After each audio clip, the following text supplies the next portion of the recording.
Doctor साहब, आपने हमें बहुत ज़्यादा इनलाइट किया है, एजुकेट किया है। हम आपसे ये जानना चाहते हैं कि जो एसिम्प्टोमेटिक केसेस निकल के आ रहे हैं, करीब डॉक्टर के अग्रवाल जो पूर्व IMA प्रेसिडेंट हैं, वो हमारे चैनल पे ही बता रहे थे कि करीब करीब एक अनुमान के मुताबिक 84% लोगों को एसिम्प्टोमेटिक लक्षण हैं, जिनको लक्षण हैं ही नहीं, यानी वो एसिम्प्टोमेटिक हैं, उनमें किसी तरह के कोई लक्षण दिखाई नहीं दे रहे हैं। ना तो उनको फीवर है, ना तो उनको सर्दी जुकाम, गला खराब, किसी भी तरह की कोई चीज़ नहीं है।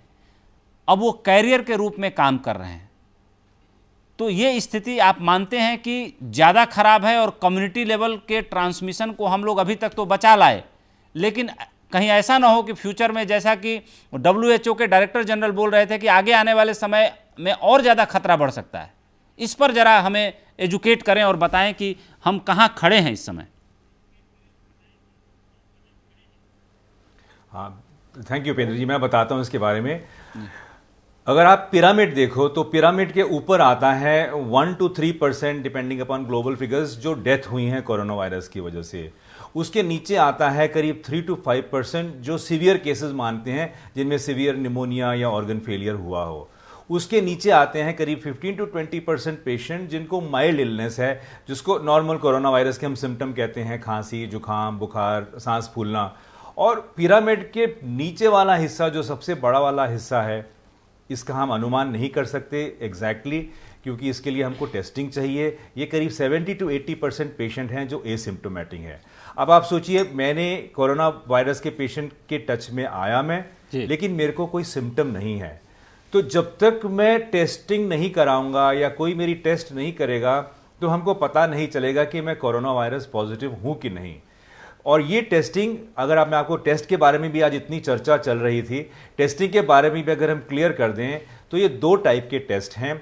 एक टेस्ट है जो एंटीजेन टेस्ट करता है, जो PCR टेस्ट है, जो तुरंत इमीडिएटली कोरोना वायरस की इन्फेक्शन होते ही वो पॉजिटिव हो जाता है और कुछ हफ्तों तक, 3-4 हफ्ते तक पॉजिटिव रहता है। और दूसरा है रैपिड एंटीबॉडी टेस्ट जो 7 से 10 दिन के बाद पॉजिटिव होता है, जिसमें IgM पहले पॉजिटिव होता है, फिर IgG पॉजिटिव होता है और ये बताता है कि अगर कोरोना वायरस की इन्फेक्शन आपको हुई कि नहीं।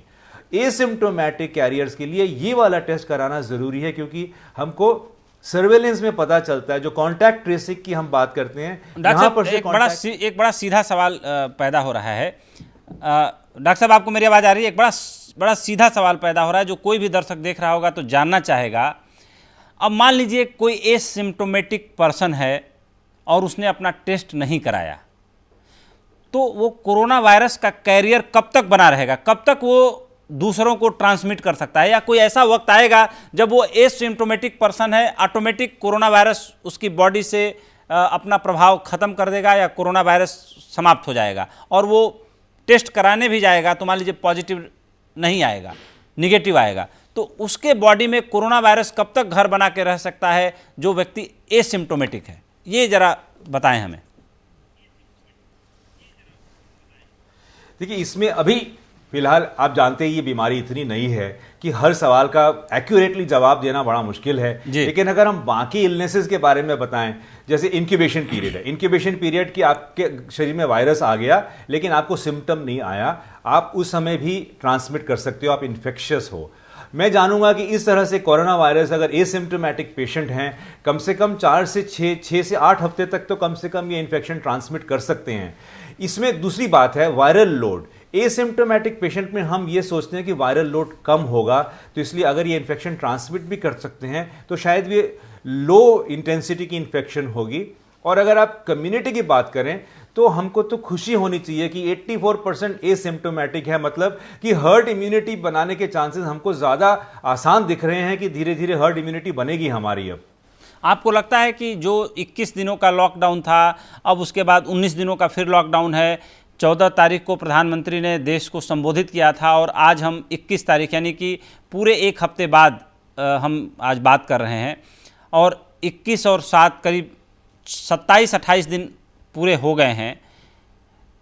हमारी हार्ड इम्यूनिटी डेवलप होने में कितना वक्त लगेगा? कंट्री कितने वक्त के बाद हार्ड इम्यूनिटी को अचीव कर लेगी? इन्फेक्शियस डिजीजेज में हर्ड इम्यूनिटी बिल्डअप करने के लिए कम से कम 70 से 75% लोग आने चाहिए।